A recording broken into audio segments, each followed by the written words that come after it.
Uh, Start by welcoming Dan to the IDA board. I guess, Tom, you confirming that the appointment was approved yesterday?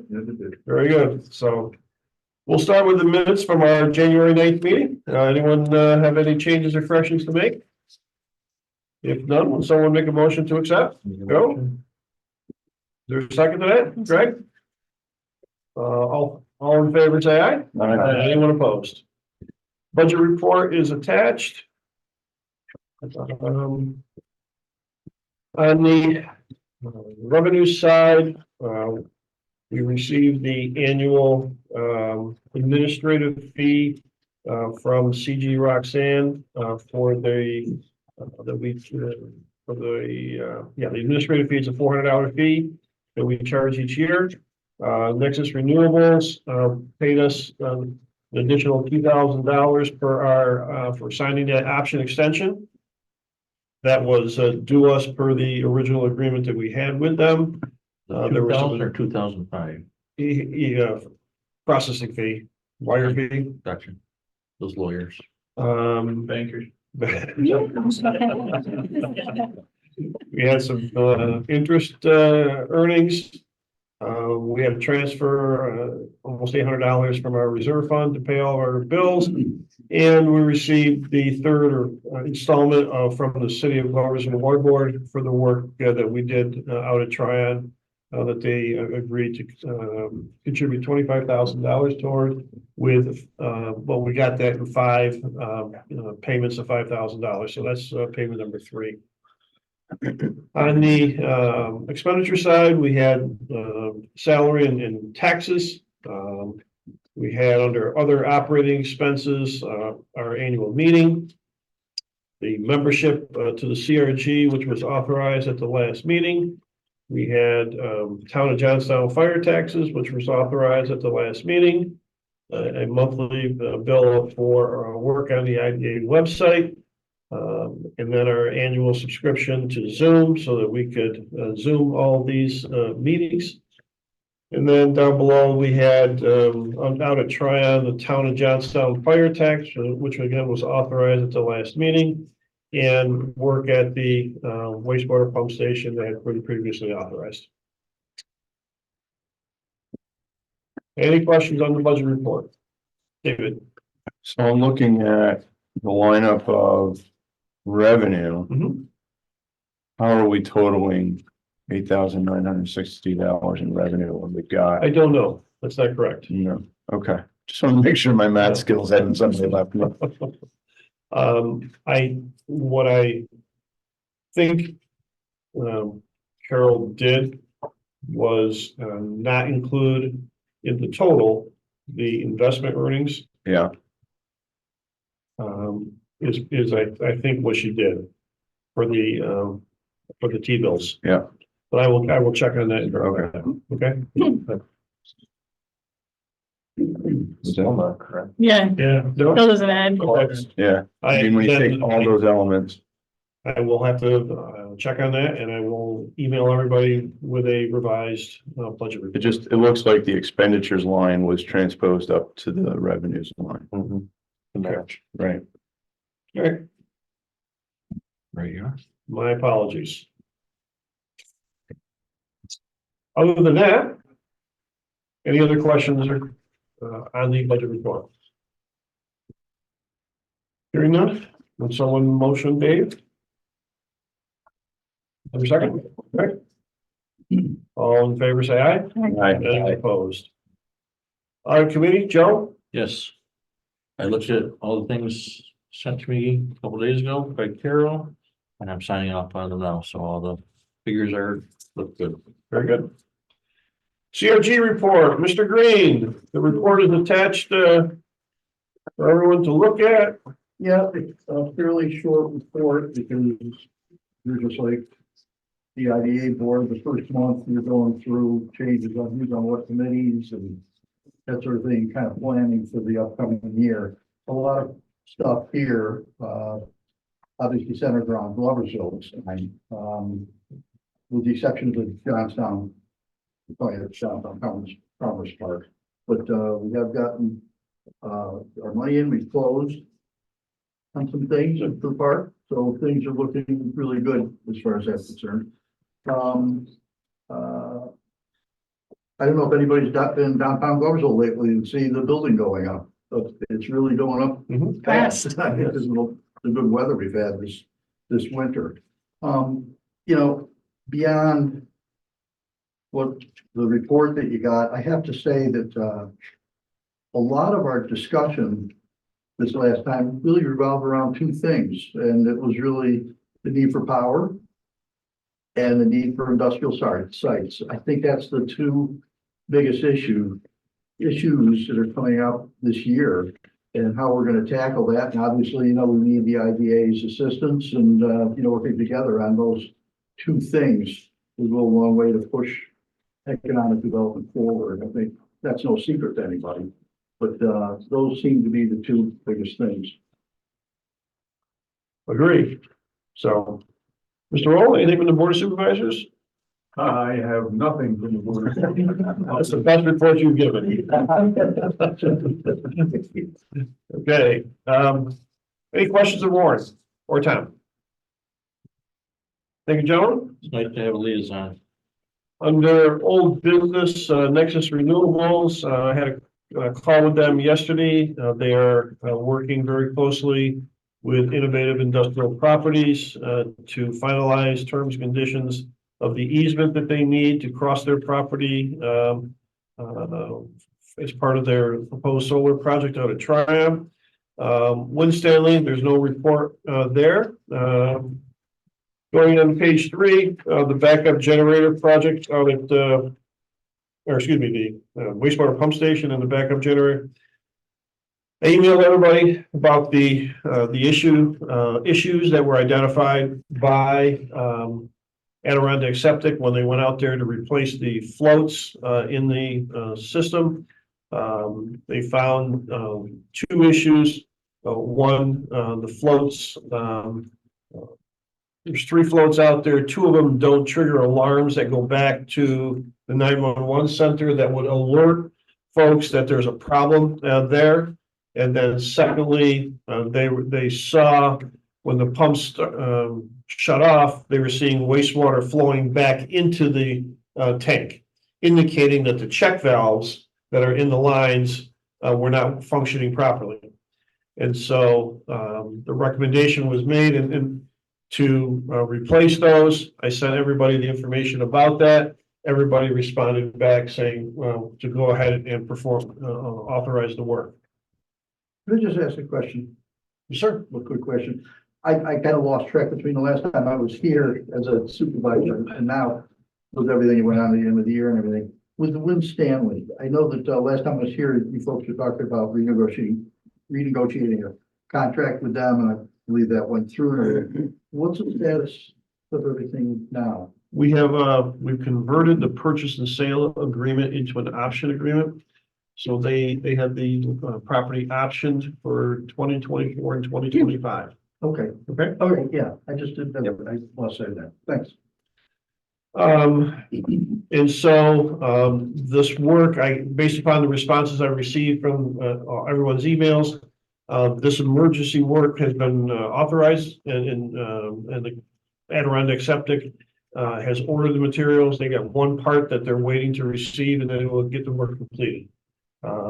Looking here today for a motion to retroactively authorize these 2 emergency work items that's identified here in the agenda, and as I explained to everybody in the email that I sent folks.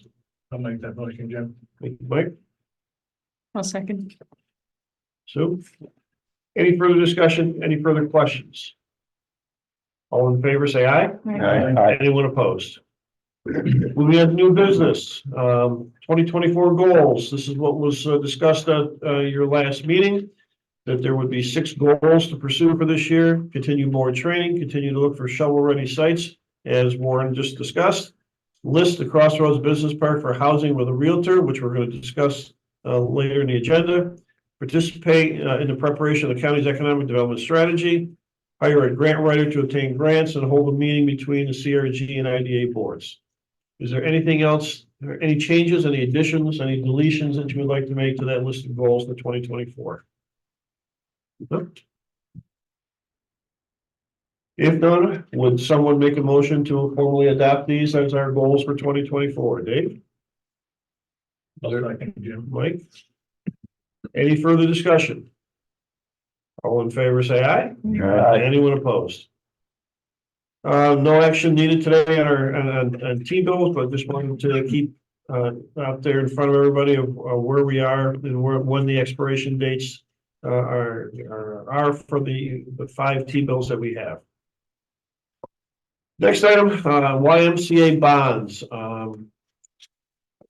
Back in a number of years ago, when the YMCA proposed to acquire the building they're in now, and renovate it, they came to the IDA and asked the IDA board to issue facility bonds to help finance that project.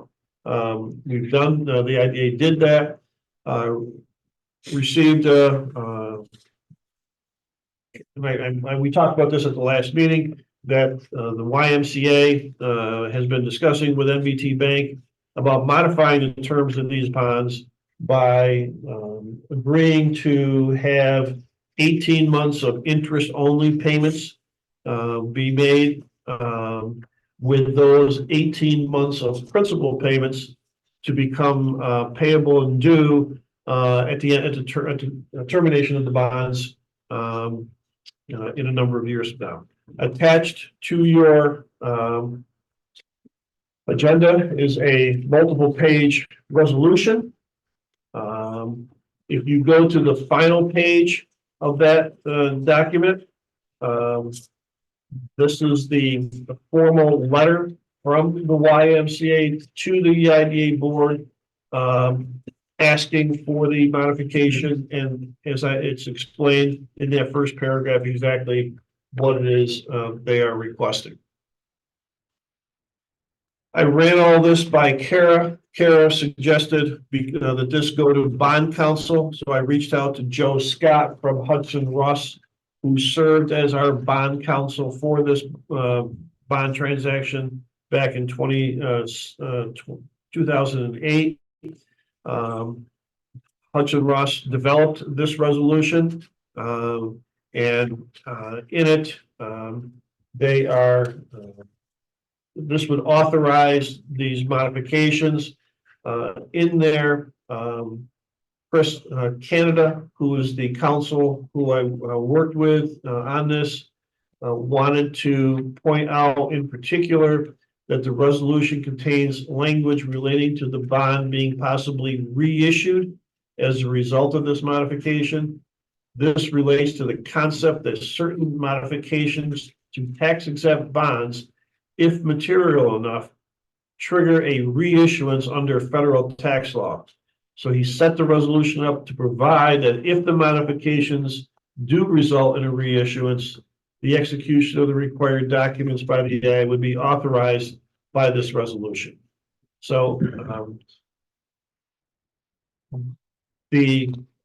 seeking a motion to approve this resolution as presented by Hudson Ross. First, any questions or comments about the proposed resolution and what's being asked there? And we should probably get into a motion and a second, right? You can do that. And then we can get into discussion. I make motion to accept that. I'll second. They're requesting it. Okay, any questions, comments, concerns? I think this is something that's been negotiated between the bank and the Y. Both of those entities are agreeing to it. So, but for it to happen, this board, because you're the issuer of the bonds, has to put its blessing on it. So is it determined that the interest only payments is a material enough modification that they have to reissue the bond? Is that what I'm understanding? That's what bond counsel has to, it has to ascertain. So they're still from the determining that. IRS. Correct, Oh, okay. correct. All right. But in the event that that happens, they wanted to have this resolution contain the language that Yeah. would be necessary to, for that course of action. Correct. Yeah, got it. Okay. Okay. This might be a Karen question. Should there be a reference to how much remains? I see that the original amount is listed at $594,000. Well, only if they reissue it, will they do it at the new amount. Okay. Any further questions? There's a motion on the floor to approve the resolution as presented. All in favor of approving that motion, say aye. All right. Anyone opposed? Motion's carried. You have a typo in the line number 3. Nope, you were on the right page. Yeah. Up top, That says there. Oh, say it, yeah.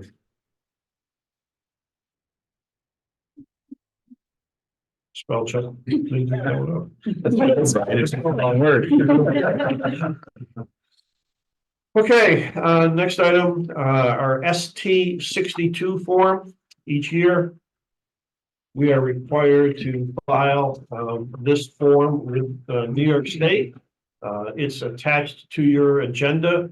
It's, our annual, compliance report regarding state sales tax recapturing.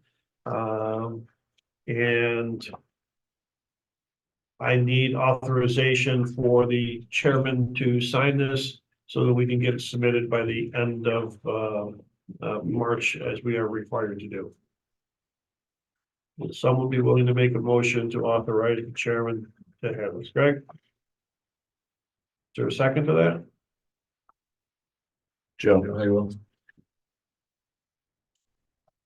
Carol, you looked at it? Yep. Looks okay, right? Yep. All in favor, say aye. Aye. Anyone opposed?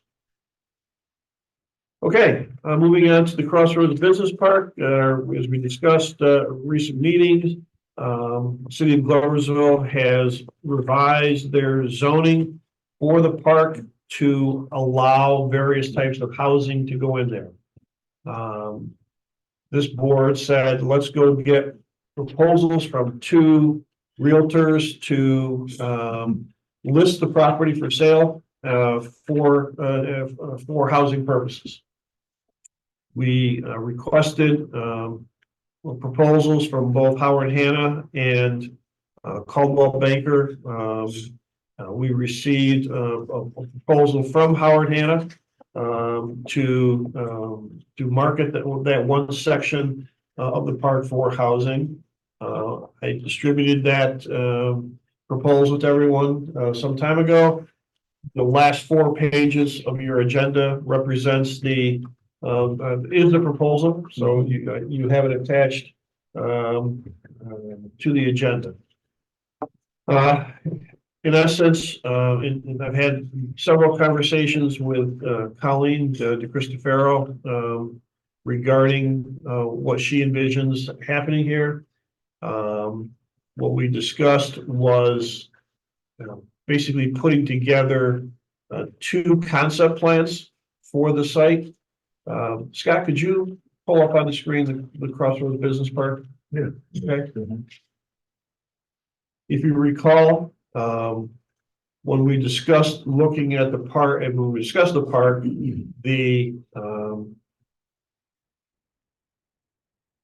we talked about just putting up for sale the property along Kathy's Way, which would be that upper parcel there, okay? And so there's about 25 acres of land that sits on both sides of Kathy's Way there in the park. And right now, that area is broken up into lots. Those lot lines that are there are floating. They don't really exist because the park was never officially subdivided.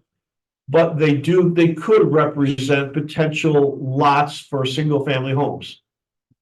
And so in talking with Colleen, what she thinks would be best would be to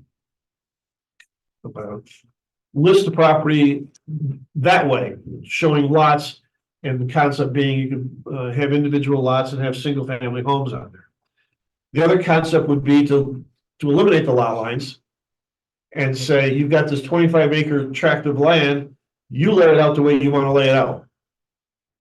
Maybe if you're looking to do higher density housing, townhomes, condos, you could lay those out in a slightly different format. So that was her concept.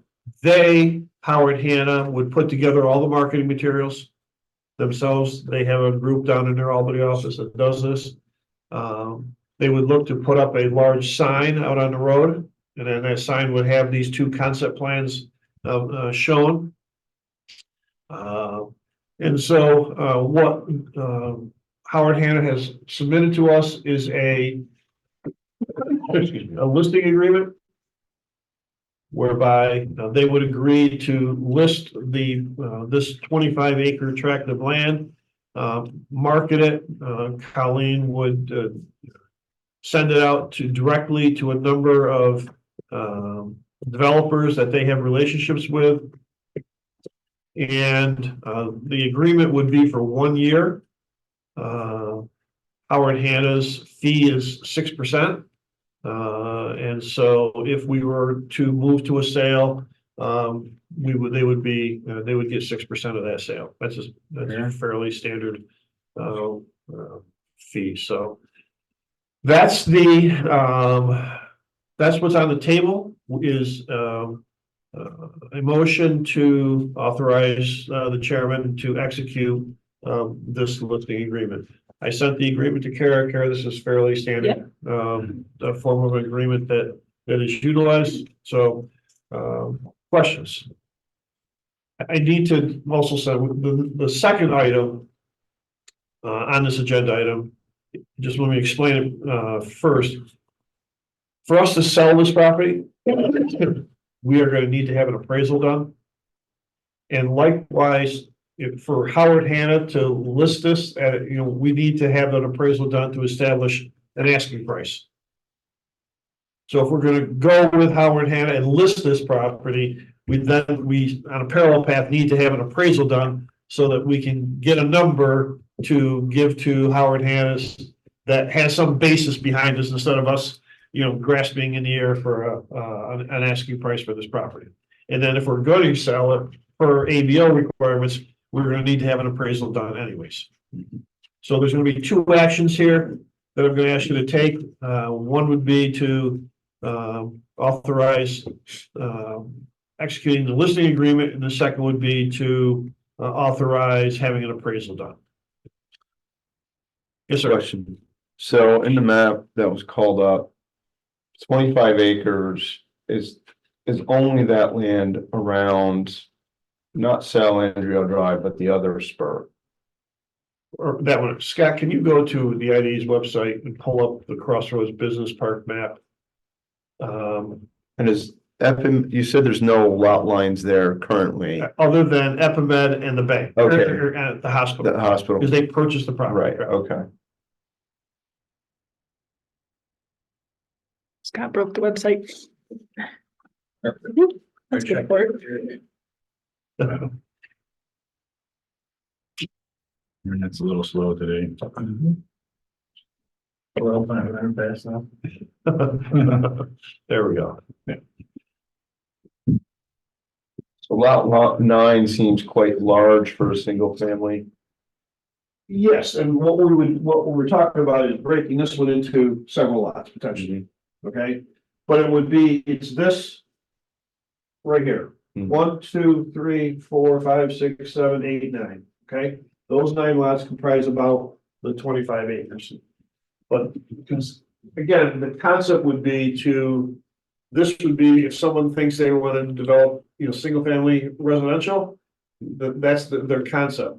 With the understanding that these lines don't exist.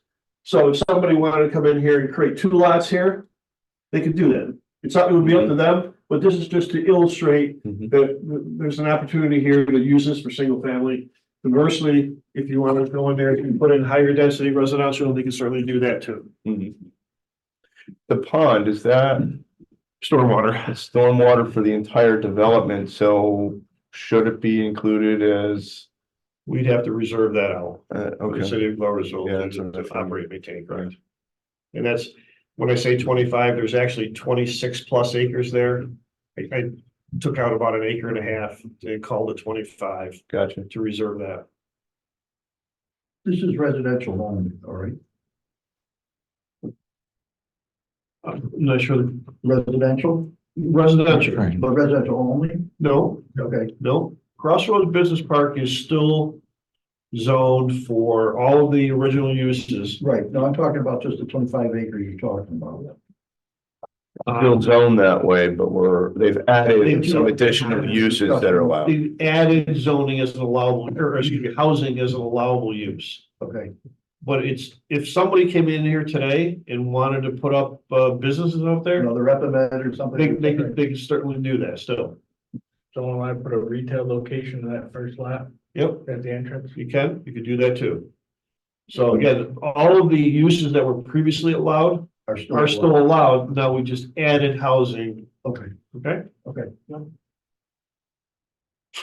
And by we, you mean the city. City, Yeah. yes. Which reminds me, The city has, when I said we, I meant this, I meant the Yes. city. The city is now allowing Housing housing, uses. correct? I guess my only question, if I was thinking about buying a lot there, build a single family home, the next thing I know is some businesses going right next door, and that's not what I wanted. That's what. I'll tell you, seeing development going on from the bank's perspective, no one's been, very few people are building single family homes. It's all mixed use, high density apartments, condos with like retail on the first floor. Yeah. So if you Yes. go, like if you go up to anywhere up the north, like say you get off at exit 18 at Glens Falls and go in the city, Right. that stretch in there is there's residential apartment buildings going on with retail space. I was just there yesterday, in that area, yep. Okay, thanks. But Warren, that's why we're trying to sell this as the whole acreage is The whole thing, and let them to figure- one developer Right. who would go in there and do it solely for Right, housing. right. At least what I've seen developers do, it's not a lot of retail, but within their, say, if it's an apartment complex, they're putting space in that someone could have a coffee shop or a Right. fitness center or daycare.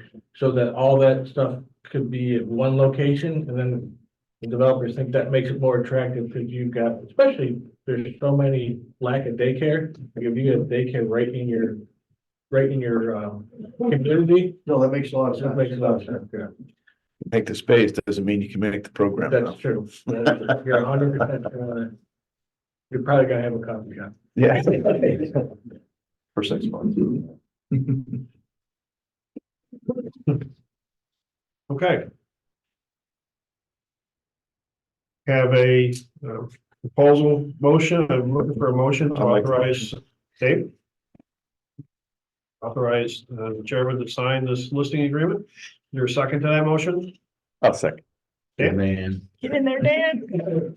just. Any further discussion? You told them that I think I would just close the ask, meeting, though. we Yeah, talked about the closing a voting meeting's line, fine. Yep. if they could maybe put Got him in the both, middle. show what the whole parcel looks like, maybe like one red line around the whole thing, the 25 acres, and then show maybe with, I'd like to see it both shown both ways. That was the intent. They're gonna Okay.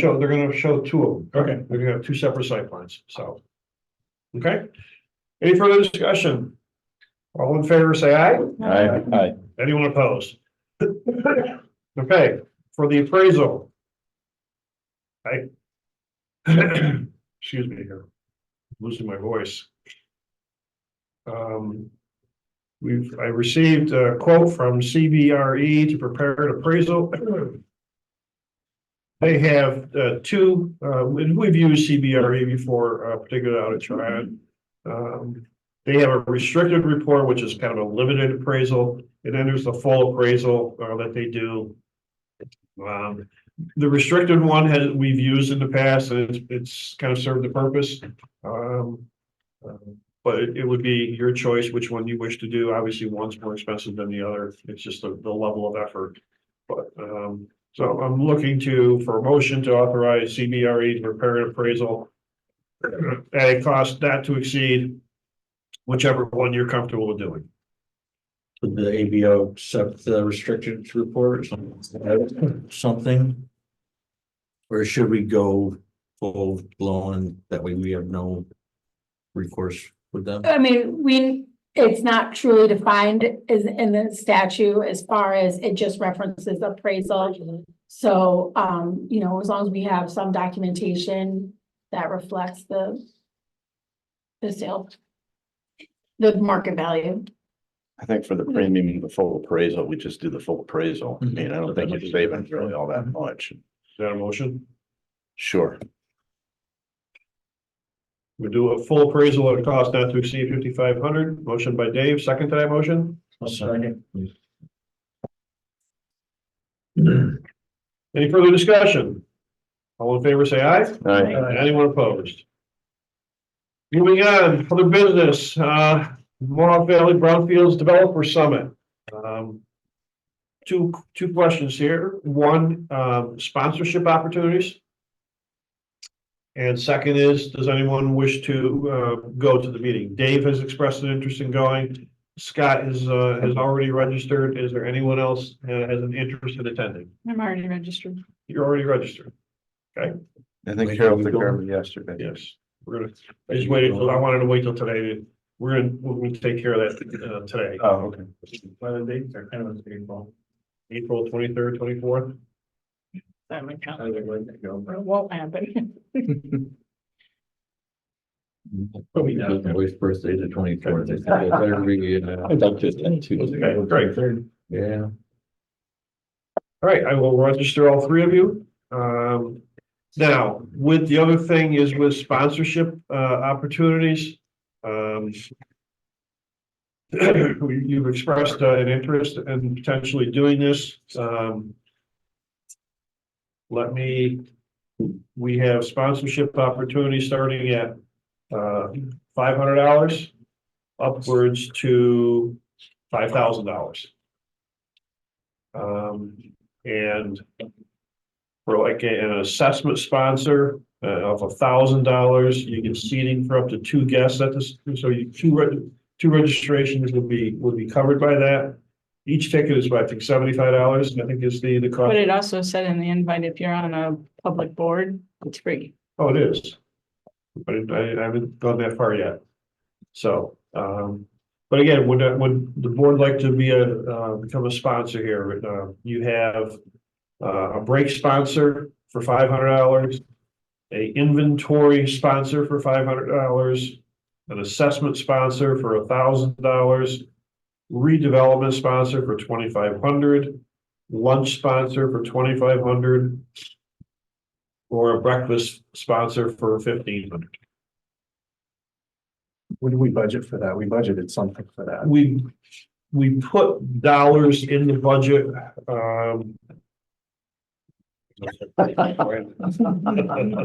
Sue, can you hold that?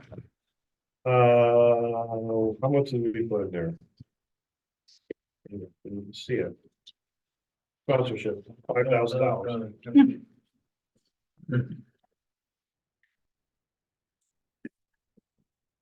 So, So we could do like a 1,500. The breakfast. can we do the breakfast sponsor for $1,500? Yep. Sure. Okay. Maybe I think this will be the third year. Sue and I went last year. It was pretty well attended. You know, it was 2 days. Lieutenant Governor Delgado kind of was the kickoff speaker last year.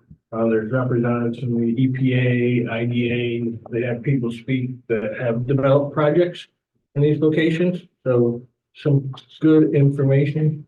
They do some roundtables at lunch last year. They kind of did a comparison of properties that were, actually, they were both in Fulton County. One was City of Gloversville, what Mayor DeSantis calls the Crescent. And then Ron presented a property that they have over in the village of Broadalton that's been cleaned up, remediated, and they were looking to sell it.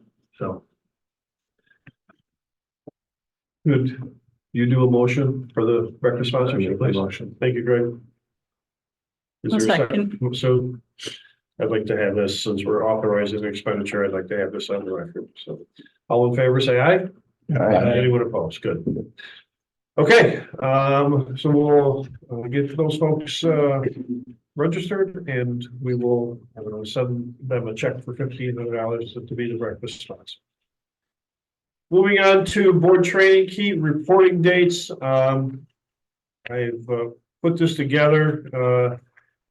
This is kind of what I follow during the course of the year, but I'm not going to go through all this with you, but there are a number of key dates that we have where we are required to do filings, do submit reports, whatever the case may be. March is a big month for us, to the extent that at next month's meeting, the Weston Company will be here to present the annual audit. And then by the end of the month, I need to file all of our required reports under Paris. Paris is the state required reporting system. And then we have a few months off, and we get into September when we start having to adopt a budget, and so forth and so on. So I put this together a number of years ago. Given this to Scott, and this will be, Scott will be using in subsequent years to guide him along as he transitions into this position. So, any questions on some of this? Any information in here? Any? Very good. Like to request an executive session for the purposes listed on page 8 of the agenda. I'll make the motion. Dave, is there a second to that? Second. Greg? All in favor, say aye. Aye. Anyone opposed? We are into executive session at 8:38 AM. We're out of executive at 9:20 AM. Our next meeting will be on March 12th. Would someone like to make a motion to close the meeting? I'll make the motion. Surprising. Again, second. And we got Joe out of here in time. All in favor, say aye. Aye. Anyone opposed? Meeting adjourned at 9:20. Look at that, Dan. First meeting